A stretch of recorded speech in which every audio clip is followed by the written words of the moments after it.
इस निराश करने वाले समय में आशा और भरोसा कुछ ही समय का हो सकता है और खुशियां ढूंढने में भी मुश्किल होती हैं। जबकि अनिश्चितता की परछाई हमारे ऊपर पड़ती है तो इसे याद रखिए। परीक्षा में परमेश्वर आपके साथ में चलते हैं। अकेलापन भारी बोझ हो सकता है, लेकिन हमेशा जान लीजिए परमेश्वर ने आपको नहीं भुलाया है। अस्तित्व के तूफान तो उठते जाएंगे, लेकिन इस सत्य को कसकर पकड़े रहें, परमेश्वर नियंत्रण करते हैं। चाहे आप अंदर से पूरी तरह हिल चुके हैं, लेकिन याद रखिए परमेश्वर आपके बल का स्रोत हैं। परमेश्वर के प्रोत्साहन के वचन हमारे पैरों के लिए दीपक हैं और हमारे मार्ग को प्रकाशित करने वाला उजियाला है। चाहे हमारा हृदय निराश और हताशी क्यों न हो जाए, परमेश्वर की प्रोत्साहित करने वाली प्रतिज्ञाएं संकट के समय जीवन रेखा हैं। कभी मत भूलिए परमेश्वर आपको शांति देंगे। परमेश्वर आपकी प्रार्थनाओं को सुनते हैं। निराशा के समय में परमेश्वर ही आपके लंगर हैं। डॉक्टर डेविड जर्मिया के साथ में जुड़ जाइए, जैसे विश्वास योग्य परमेश्वर के बारे में हमें प्रोत्साहित करते हैं। आप असीमित आशा पाएंगे और कभी न टलने वाला भरोसा पाएंगे। प्रभु की शाश्वती देने वाली उपस्थिति पाएंगे। आज दिशा परिवर्तन में आ रहा है। दिशा परिवर्तन में हमें कभी अनुमति नहीं देनी है कि हमारी मुश्किलें बताएं कि हम कौन हैं। हम जो हैं वो हैं, और मुश्किलें तो हमारे जीवन की यात्रा में केवल फुटनोट हैं। छठी इनिंग के अंत में मॉन्ट्रियल एक्सपो के सबसे बड़े हिटर टिम रेन की बारी आई थी। पिचर तो जितनी हो सके उतनी रफ्तार से फेंक रहे थे। यह आखिरी पिच थी जिस पर फेंकना था। पूरे स्टेडियम में एक बहुत बड़ी जोर की क्रैक की आवाज सुनाई दी। ऐसा कैंसर जिसके बारे में पता नहीं था, उससे वो कमजोर हो चुके थे। डेव ड्रिवेकी के पिचिंग हाथ में हड्डी 2 भागों में बंट गई। उन्होंने अपने लटकते हुए हाथ को थाम लिया और जोर से चिल्लाते हुए अपने सिर के बल जमीन पर गिर गए। और बहुत से एग्जाम करने के बाद डॉक्टर ने उन्हें बताया कि आपका पिचिंग हाथ आपके कंधे से निकाल दिया जाएगा, और गारंटी दी कि इसके कारण कैंसर उनके शरीर के दूसरे अंगों में नहीं फैलेगा। डेव ड्रिवेकी अपने करियर में सबसे ऊंचाई पर थे और अपेक्षा कर रहे थे कि कई साल तक बेसबॉल खेलते रहेंगे। वो बहुत अच्छे लेफ्ट हैंडेड पिचर थे, और अब ये खत्म हो गया। उनकी सर्जरी के कई हफ्तों के बाद डेव ड्रिवेकी जैक मर्फी स्टेडियम में वापस आए कि सैंटियागो के अपने दोस्तों को धन्यवाद कहें। मुझे याद है सारी टिकटें बिक चुकी थी और लोगों ने खड़े रहकर उनका अभिवादन किया। जैसे उन्हें बोलने के लिए समय दिया गया, वो रिकवरी रूम से बाहर आए थे और उनका बायां हाथ नहीं था। डेव ड्रिवेकी ने परमेश्वर की महिमा की और प्रभु यीशु के नाम की स्तुति की। लेकिन मैं कभी नहीं भूलूंगा, स्टेडियम में आने के बाद बिल्कुल अगले ही दिन मैं सैंटियागो यूनियन के स्पोर्ट्स सेक्शन को पढ़ रहा था और उन्होंने बताया कि ड्रिवेकी को 700 से भी ज़्यादा न्योता आए हैं कि अगले पूरे साल में वो जाकर संदेश दे। उनके जीवन में हुई इस दुखद घटना ने एक अलग ही मंच तैयार किया। ये जो पहले दिखता था उससे बिल्कुल ही अलग था। यह हमेशा हमें याद दिलाता है कि परमेश्वर ने जिन मुश्किलों को हमारे जीवन में आने की अनुमति दी, उसके पीछे छिपे हुए उद्देश्य हैं। सच में फिलिपियों की पत्री, ये तो ऐसे पत्रों का संग्रह है जो पौलुस ने जेल में रहते हुए लिखे थे। और प्रकाशित वाक्य की किताब जिसे हम सराहते हैं, ये तो प्रेरित यूहन्ना ने लिखी। ये तब लिखी गई जब यूहन्ना पतमोस के टापू पर था। वो बंदी था यीशु मसीह के साथ, उसके संबंध के कारण ही। मैं बाइबल के दिनों से परे जाकर आपको ऐसी बहुत सी कहानियां बता सकता हूं। ऐसी बहुत सी मूल्यवान चीज़ें जिन्हें हम संभाल कर रखते हैं, वो तो बनाई गई ऐसे मुश्किल के समयों में। प्रेरित पौलुस के लिए भी बिल्कुल इसी तरह से था। ये वचन इस तरह से शुरू होता है कि मुझ पर जो बीता है कितने लोग जानते हैं कि हम पर कुछ बीतता है कुछ बीतता है। मेरे साथ में कहिए, कुछ बीतता है। यहाँ पर पौलुस फिलिपी के लोगों को याद दिला रहा था कि उसने कुछ मुश्किल दिनों का अनुभव किया था। 2 साल तक वो सिसरिया में कैदी बना रहा और अब वो रोम में एक कैदी था। उसकी अपनी गवाही के द्वारा हम ये जानते हैं कि रोम तो ऐसी बात थी जिसके अनुभव की पौलुस मनसा रखता था। ये तो उसका व्यक्तिगत लक्ष्य था कि उसके मरने के पहले वो रोम में सुसमाचार प्रचार करें। उसने उसके लिए प्रार्थना की।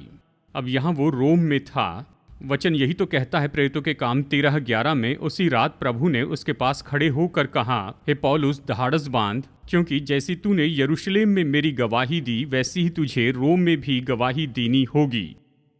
जब पौलुस ने प्रार्थना की कि परमेश्वर की इच्छा में रोम में उसकी यात्रा सफल हो जाए, रोमियो अध्याय 1:10, मैं निश्चय जानता उसे पता नहीं था कि उसकी प्रार्थना का इस तरह से जवाब मिलेगा। मेरे मित्र वॉन वेस्बी ने कहा कि वो प्रचारक के रूप में जाना तो चाहता था, लेकिन कैदी के रूप में गया। यह हमें याद दिलाता है जब हम प्रभु से प्रार्थना करते हैं तो हमें बहुत ही सटीक होना है। क्या चाहते हैं केवल वही नहीं, लेकिन किस तरह से ये भी बताना है। पौलुस के जेल में रहने के बारे में जो भी था वो तो ठट्टा उड़ाने जैसे था। उसका बहुत अपमान किया गया, लेकिन फिर भी पौलुस तो निश्चित था कि ये दुख और ये जो पीड़ा सहना है उसके जीवन के लिए परमेश्वर की योजना का भाग है। कुरंथियों को लिखते समय उसने ये कहा, मैं मसीह के लिए निर्बलताओं में और निंदा में और दरिद्रता में और उपद्रवों में और संकटों में प्रसन्न हूँ, क्योंकि जब मैं निर्बल होता हूँ तभी बलवंत होता हूँ। मैंने प्रसन्न हूँ ये शब्द को देखा, इसका मतलब उसके लिए अच्छा सोचना या उसके लिए सही मनोदशा रखना। जैसे पौलुस फिलिपियों के अपने मित्रों को अपनी परिस्थिति बताता है, उसकी मुश्किलों के लिए उसके पास बहुत सही मनोदशा थी। हम यहाँ पर सीखेंगे कि मुश्किलों के समय में भी कैसे हम आनंद पा सकते हैं, जैसे हम पौलुस को देखते हैं और उस क्रिया को देखते हैं कि उसके साथ क्या हुआ। उसने यहाँ पर जो विवरण दिया है ये तो मेरे लिए बहुत प्रेरणा की बात है, और उन सभी के लिए जो इसे पढ़ते हैं, जो तराई में से होकर जा रहे हैं। इस पत्री के पहले अध्याय के 12वें वचन में पौलुस हमें 7 साबित किए गए सबूत देता है कि क्यों हमें मुश्किलों को अलग नज़रिए से देखना है, जैसे हम हमेशा देखते उस तरीके से नहीं। हमारा सामान्य प्रत्युत्तर ये होता है, प्रभु इसे मुझसे दूर कर दे या मुझे इससे दूर कर दे। मैं चाहता हूं कि आप गौर करें कि पौलुस ने क्या किया। जैसे उसने इसके लिए सही मनोदशा रखी, वो जहां था उसने उन बातों को देखा और ये कैसे उस पर प्रभाव डाल रही थी। अब ये तो पहला सिद्धांत है, मुश्किलें सुसमाचार की प्रगति को बढ़ावा देती हैं। फिलिपियो 1:12 ये कहता है, हे भाइयों, मैं चाहता हूं कि तुम ये जान लो कि मुझ पर जो बीता है उससे सुसमाचार ही की बढ़ती हुई है। इस तरह ये कहता है। जब पौलुस जेल में अपनी वर्तमान की परिस्थिति के बारे में कहता है तो ध्यान दीजिए, उसने ये नहीं बताया जेल में भोजन कितना बुरा था और रात को कितनी ठंड लगती है। उसने अपनी व्यक्तिगत असुविधा के बारे में नहीं बताया। जेल में रहने के कारण वो कितना असहज महसूस कर रहा था, इसके बारे में भी नहीं कहा। उसकी परवाह तो सबसे पहले सुसमाचार के लिए थी और उसकी बढ़ोतरी। उसने अपने जीवन में सब कुछ मसीह के लिए लोगों को जीतने के नजरिए से ही देखा था। उसने फिलिपियों के अपने सहायकों से कहा कि उसके जेल में रहने के कारण रोम में सुसमाचार के प्रचार में बड़ी बढ़ती हुई है। यहाँ यह ऐसा शब्द उपयोग करता है जो कि बहुत ही दिलचस्प है। वो सुसमाचार के फैलने के बारे में कहता है और कहता है बढ़ती हुई। ये मिलिट्री का शब्द है जिसे इंजीनियर्स उपयोग करते हैं, जो सेना के आगे बढ़ने के लिए रोड तैयार करते हैं, रास्ते की रुकावटों को दूर करते हैं, जैसे कि पेड़ हो या पत्थर हो, उन्हें दूर करते हैं। और पौलुस ने अपनी कैद को इस तरह से देखा कि सुसमाचार को रोम में लाने की रुकावटें दूर हुई हैं। जब हम दूसरे पॉइंट में आएंगे तो इसके बारे में और ज़्यादा सीखेंगे। मुश्किलें गवाही देने के लिए मौके प्रदान करती हैं। वचन 13 में पौलुस लिखता है, यहाँ तक कि कैसर के राजभवन की सारी पलटन और शेष सब लोगों में ये प्रकट हो गया है कि मैं मसीह के लिए कैद हूँ। जब प्रेरित पौलुस ये कह रहा था कि सभी राजमहल के लोगों के सामने उसके बंधन प्रकट हैं, वो राजमहल के उन सिपाहियों के बारे में कह रहा था जो कि चुने हुए ऐसे खास लोगों का समूह था जिनका उपयोग रोमी करते थे कि उनकी देखभाल करे, जो कैसर से मिलने की अपॉइंटमेंट लिए हुए हैं। ये सिपाही पौलुस की गवाही को जानते होंगे क्योंकि उसने व्यक्तिगत रूप में उन्हें बताई थी। जैसे वो इसे सुनते और दूसरों को बताते, वो और कुछ नहीं कर पाए लेकिन बदल गए। जेल में रहे बिना पौलुस के पास कोई और तरीका नहीं था कि रोम के राजमहल के अधिकारियों के पास में पहुंचे। हम जानते हैं कि इनमें से कुछ बड़े अधिकारी, ये मिलिट्री के लोग, रोमी शासन में बहुत ही बड़े ऊंचे पद पर थे। हम ये जानते हैं कि पौलुस की उपस्थिति के कारण ये कुछ अधिकारी विश्वासी बन गए। इसे कैसे जानते हैं? इस किताब के अंतिम शब्दों में हम पढ़ते हैं, सब पवित्र लोग, विशेष करके जो कैसर के घराने के हैं। हर एक दिन के 24 घंटे वो एक रोमी सिपाही के साथ सांखलों में बंधा होता था। हर 6 घंटे में शिफ्ट बदलती थी। हफ्ते के हर दिन पौलुस 4 लोगों को सुसमाचार बता सकता था। मैंने बैठकर इस बात का अनुमान लगाया 2 साल की जेल में ये कैसे रहा होगा। उसे वहां पर मौका मिला कि 3000 बार गवाही दे सके। रोमी सरकार के बड़े अधिकारियों को, और वो रोमी सिपाहियों के साथ सांकलों में बंधा था। और कहिए कि अगर वो नास्तिक थे, अगर वो सुसमाचार नहीं सुनना चाहते थे तो मुश्किल था। मतलब अगले 6 घंटे तक सबसे उत्तम गवाह के साथ में बंधे हैं, पसंद हो या ना हो लेकिन सुसमाचार सुनेंगे। जैसे उन सिपाहियों के उसने सुसमाचार प्रचार किया, सब लोगों ने सुना और इसने पूरा उकसाया। और ये तो रोम में सुसमाचार के आने की शुरुआत थी। मैं ये नहीं कर सकता था, मैं इस योजना को नहीं बना सकता था। परमेश्वर ने सारी सामान्य बातों को दूर करके वो अपनी खुद की योजना के साथ में आए। मुश्किलें सुसमाचार की प्रगति को बढ़ावा देती है और मुश्किलें गवाही देने के लिए मौका प्रदान करती हैं। नंबर 3, मुश्किलें हमारे संगी विश्वासी के जीवन में साहस उत्पन्न करती है। देखिए वचन 14, प्रभु में जो भाई उनमें से अधिकांश मेरे कैद होने के कारण हियाव बांध कर परमेश्वर का वचन निधड़क सुनाने का और भी साहस करते हैं। ये तो निश्चित है कि इस वाक्य के द्वारा जब पौलुस को जेल में भेजा गया तो इसका प्रभाव उसके सारे सहकर्मियों पर पड़ा, उसके प्रचार करने वाले दोस्तों पर। वो जानता था कि उनमें से बहुत से लोग भरोसा रखते थे और बहुत ही साहसी हो गए क्योंकि उन्होंने इसके साहस को देखा। भाइयों और बहनों, साहस एक से दूसरे को मिलता है, जानते हैं। सताव उत्पादनशील हो सकता है और हमें ये सोचना चाहिए कि अगर सताव नहीं होता तो सुसमाचार का सच में क्या होता। क्या ये दिलचस्प नहीं कि परमेश्वर सताव का उपयोग करते हैं कि लोगों से वो करवाएं जो उसने करने के लिए कहा और वो अपनी इच्छा से इसे कर सकते थे। उदाहरण के लिए चर्च के बिल्कुल शुरुआती दिनों में जब महान आज्ञा दी गई तो महान आज्ञा की प्राथमिकता बहुत स्पष्ट थी कि यरूशलेम में जाओ और यहूदी और सामरिया में और संसार के कोने कोने में जाओ।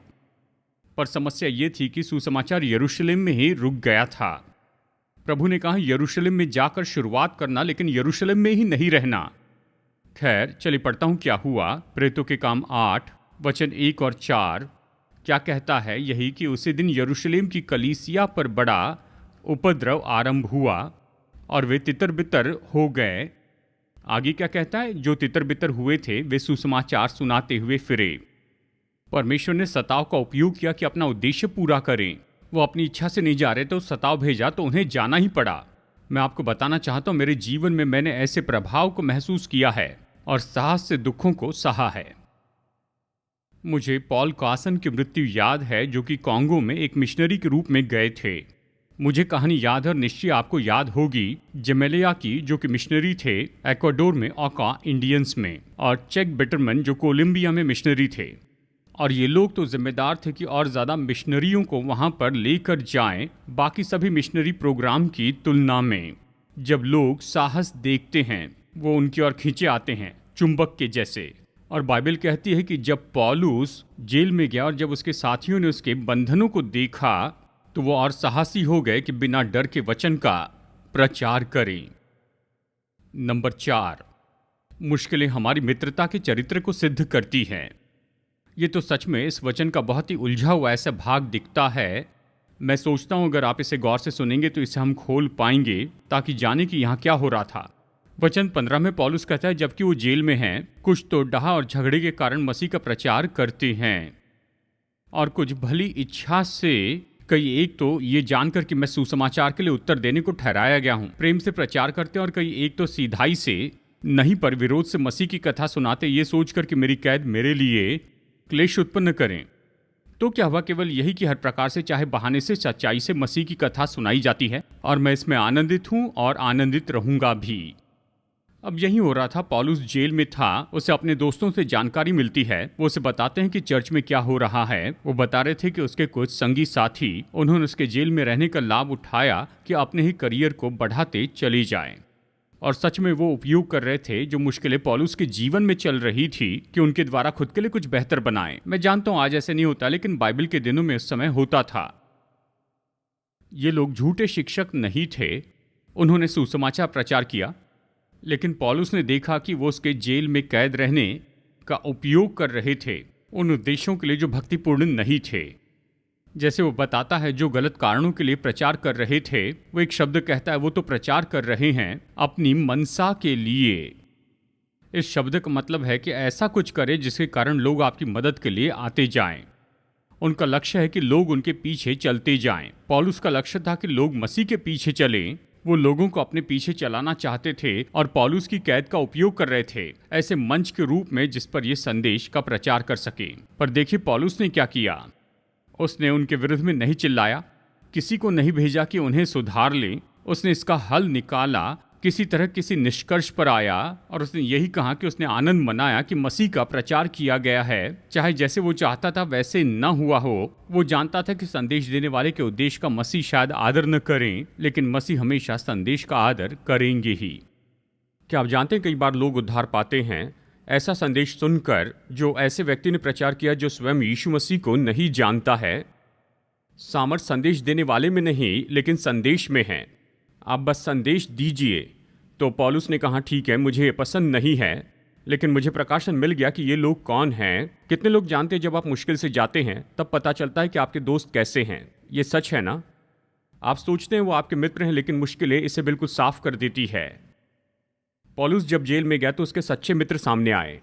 मुख्य बात तो बस यही थी। ये तो पौलुस था, उसे एक ही बात की परवाह थी, सुसमाचार की।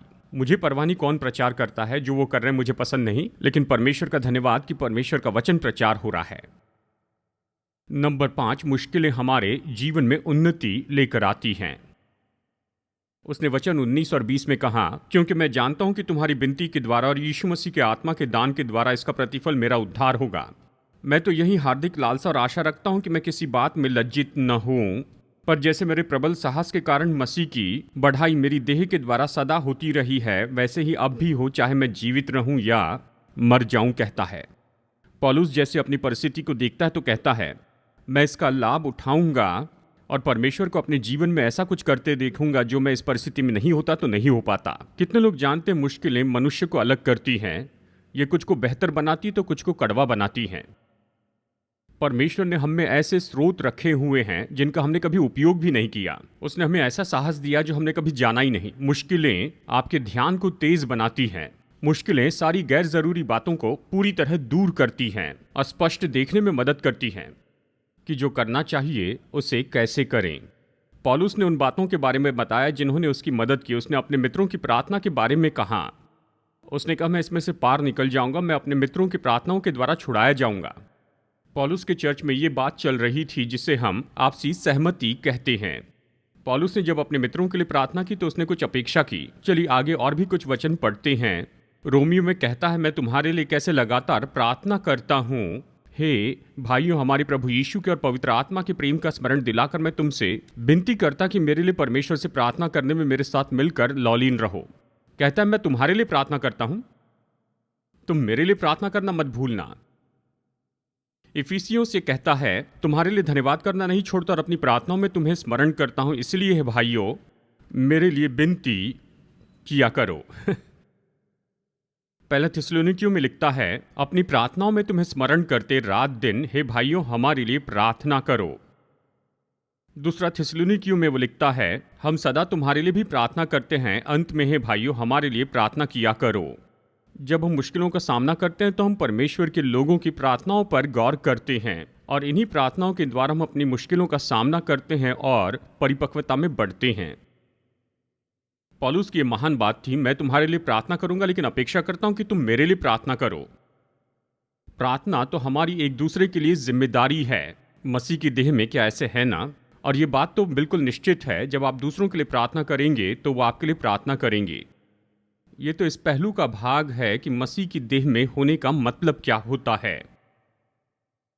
और फिर पौलुस कहता है, इस समय दूसरी बात जो उसके साथ में हुई थी, केवल बहुत से लोग उसके लिए प्रार्थना ही नहीं कर रहे थे, लेकिन उसने ये भी गौर किया कि उसे पवित्र आत्मा का प्रयोजन भी प्राप्त हुआ। जब वो इन शब्दों में लिखता है तो इसकी सही तस्वीर है कि पवित्र आत्मा की ओर से पूरा प्रयोजन। मुझे पता नहीं कि आपने गौर किया, लेकिन जब आप मुश्किलों से जाते हैं, मुझे पता नहीं क्या ये सच है, लेकिन ऐसे दिखाई देता है कि परमेश्वर आपके बहुत ही करीब आ गए हैं। कितने लोग जानते हैं कि परमेश्वर हमेशा उपस्थित रहते ही हैं, जैसे पहले थे और वो हमेशा रहेंगे, क्योंकि वो सर्वव्यापी हैं। ये बात सच नहीं कि प्रभु भोज के समय परमेश्वर हमारे बहुत करीब हैं, बाकी सभी सभाओं की तुलना में। लेकिन देखिए, उस संगति के समय में और ख़ास करके मुश्किल के समय में क्या होता है, हम परमेश्वर की उपस्थिति के लिए ज़्यादा सचेत हो जाते हैं। ये सच है ना? ये ऐसे दिखाई देता है कि परमेश्वर ने हमारी बगल में कुर्सी खींच कर बैठे और अपनी बाहें हमारे ऊपर रखी हैं। ये ऐसा नहीं कि परमेश्वर हमारे करीब आ गए हैं, लेकिन ये ऐसा है कि परिस्थितियों के कारण हम उसके करीब आ गए हैं। जब मैं कैंसर से होकर जा रहा था, मैंने ये अनुभव पाया। ये मेरा पसंदीदा भाग है जिसे मैं हमेशा लेना चाहता हूँ। मैं प्रचार कर रहा था, पूरे देश में रेडियो पर प्रचार कर रहा था। बहुत से लोगों के पत्र आए। उपचार करके ठीक होने के बाद मुझे एक भाई का पत्र आया जिन्होंने कहा, प्यारे डॉक्टर जरमाया, मैं जानता हूँ आप किससे होकर गए। मैंने ये देखा है, मैंने आपको इसमें से जाते देखा है। मैं आपके लिए प्रार्थना कर रहा हूँ। मैं आपको बताना चाहता हूँ, जबकि आप वापस आए हैं, आप बेहतर प्रचार कर रहे हैं। ये तो डबल कमेंट के जैसे लगता है। मुझे ऐसा लग रहा था मैं पहले बुरा प्रचार कर रहा था। उन्होंने कहा, आप कैंसर को हरा कर आए हैं और अभी आप पहले से भी बेहतर प्रचार कर रहे हैं। मैंने सोचा ये कहना अच्छी बात है, लेकिन मजाक की बात ये थी, जो संदेश वो सुन रहे थे वो मेरी बीमारी के पहले के रिकॉर्ड किए हुए थे। समझ गए? और फिर एक दिन जब मैंने इसके बारे में सोचा तो मैं हैरान हो गया। मैं बेहतर प्रचार नहीं कर रहा था, वो बेहतर रूप में सुन रहे थे। देखिए, जब लोग जानते हैं कि आप किसी मुश्किल से जा रहे हैं, वो आपको पहले से बिल्कुल अलग तरीके से सुनने लगते हैं। क्या किसी ने आपसे कहा, मैं जानता हूं आप कैसी परिस्थिति से जा रहे हैं? आप कहते हैं, नहीं, ये तो बिल्कुल नहीं जानते मैं किससे जा रहा हूं। जब वो जानते हैं आप मुश्किलों से जा रहे हैं, तो वो बहुत ही सचेत होकर सुनते हैं। पौलुस यहां यही तो बता रहा है। फिर वो व्यक्तिगत निश्चय के बारे में बताता है। वो कहता है, मैं इन बातों में से होकर जा रहा हूं संतों की प्रार्थना के कारण और पवित्र आत्मा के प्रयोजन के द्वारा, और मैं इसमें से होकर जा रहा हूं मेरे व्यक्तिगत निश्चय के कारण भी। उसे भरोसा था कि वो इन सारी बातों से बाहर आएगा। वो अपनी मनोदशा के बारे में कहता है, हार्दिक लालसा रखता हूं, मैं यही हार्दिक लालसा रखता हूं कहता है। यहां जो शब्द उपयोग करता है बहुत ही व्यवहारिक है। वो ये विचार बताता है कि किसी बात को इतने ध्यान से देखना कि आपका दिमाग बाकी सारी बातों से दूर हो गया है। आपको और कुछ नहीं दिखता, बस ये एक बात दिखती। पौलुस जानता था इसमें से बाहर आऊंगा, इस जेल से, इस मुश्किल से। और इस समय उसका उद्देश्य यही था कि वो अपनी गवाही को बनाए रखें। कहता है कि मैं किसी बात में लज्जित न हूं। कहता है, मेरे साहस के कारण सदा होती रहे। दूसरे शब्दों में, मैं नहीं चाहता जेल का अनुभव मैं जो हूं उसे बदल दे। हमें कभी अनुमति नहीं देनी है कि हमारी मुश्किलें बताएं कि हम कौन हैं। हम जो हैं वो हैं, और मुश्किलें तो हमारे जीवन की यात्रा में केवल फुटनोट हैं।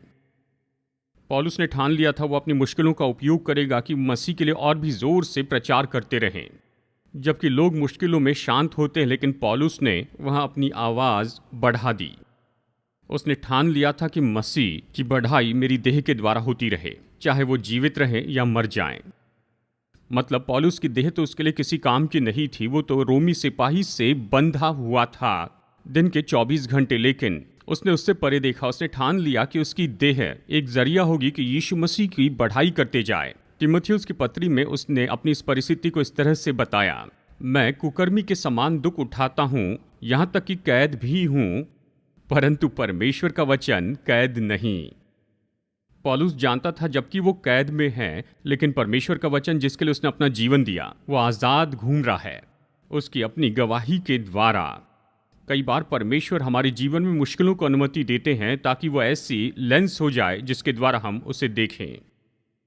अक्सर आपके पास्टर के रूप में यहाँ पर लोग मुझसे कहते हैं कि उनके पड़ोसी जो फ्यूनरल में आए थे या मित्र जो उनसे हॉस्पिटल में मिलने आए, उन्होंने इस तरह से कहा है, आप जिस तरह से मुश्किलों का सामना करते हैं ये बिल्कुल अलग है, और वो इसे समझ नहीं पाते हैं और वो आपके विश्वास का कारण पूछते हैं।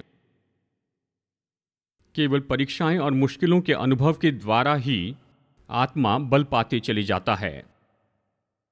मानव अनुभव की सबसे महान बात तो ये है, यदि हमारे लिए जयवंत होने की कोई सीमा नहीं है तो हम प्रतिफल को चूक जाते हैं।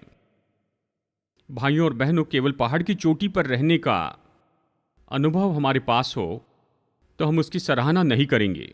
जब हम मुश्किलों से जाते हैं तो परमेश्वर बेहतर समझने में हमारी मदद करते हैं। ये सच है ना? हम वहां पर थे लेकिन अभी यहां पर पहुंचे हैं। हम पीछे मुड़कर देखते हैं और परमेश्वर को धन्यवाद देते हैं मुश्किल समय के लिए, लेकिन सच में धन्यवाद देते हैं उसने जो हमें आनंद दिया उसके लिए। मैं आपको बताना चाहता हूं, कि मुश्किलें ये तो बहुत ही दिलचस्प ऐसा अध्ययन है। मुश्किलें हमारी मदद करती हैं कि अपने पूरे जीवन को सही नज़र से देखें। पौलुस ने जीवन को सही नज़रिए से देखा। बाद में वचन में वो कहता है, चाहे जीवित रहूं चाहे मर जाऊं।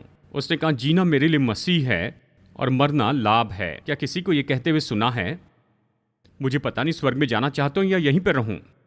पौलुस प्रभु यीशु से बहुत प्रेम करता था, उसके साथ स्वर्ग में समय बिताना चाहता था। वो पृथ्वी की सारी बातों से बढ़कर ये चाहता था। अवश्य ही पौलुस ने पृथ्वी पर का ज्यादा समय जेल में बिताया, मैं इसे समझ सकता हूं, लेकिन वो प्रतिदिन ऐसे जिया, उस चुनाव में रहते हुए ही।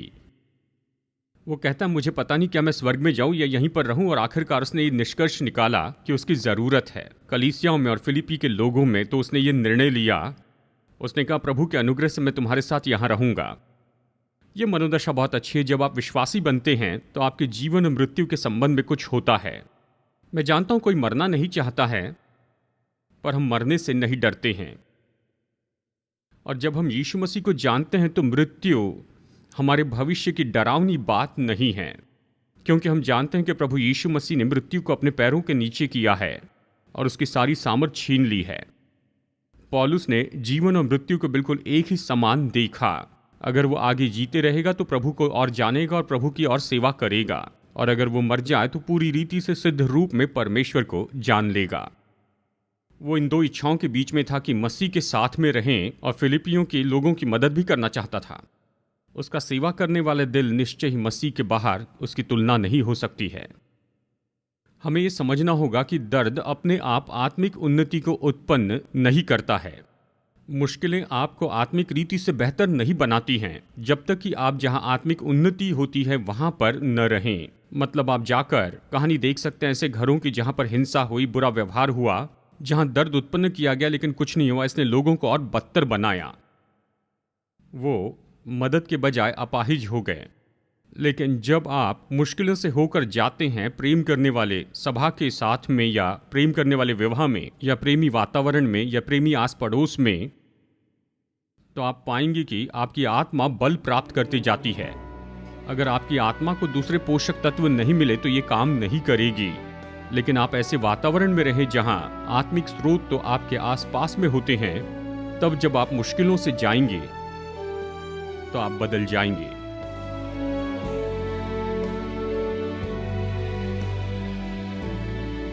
आज मेरे साथ दिशा परिवर्तन में जुड़ने के लिए धन्यवाद। जितना ज्यादा हम परमेश्वर का वचन पढ़ते हैं उतना ज्यादा हम समझते हैं कि हमारे प्रेमी परमेश्वर हम में से हर एक के साथ व्यक्तिगत संबंध रखना चाहते हैं।